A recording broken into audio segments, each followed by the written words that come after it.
来看中华大村这300年历史的关键古镇梧桐宫，初七下晡呢，有民众举刀啊冲入去庙内面，迫害新尊有27尊受伤。警方表示，讲这位姓陈的嫌犯伊情绪无稳定，是这卫生局追踪关怀的精神病人，专案依照毁损罪移送中华地检署侦办。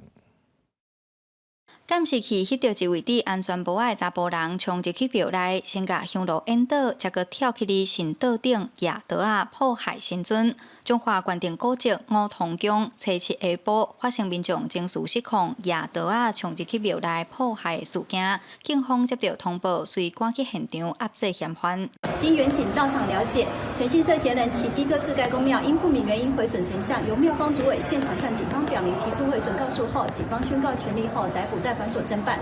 根据庙方的统计，拢总有27尊神像受到迫害，有的神尊拢有100-200年的历史。庙方宣布庙门关3日，全力处理修复的工课，谢绝媒体采访。嘛因为受损的神像毋是指定古物，无适用文字法的法则。那无，伊就是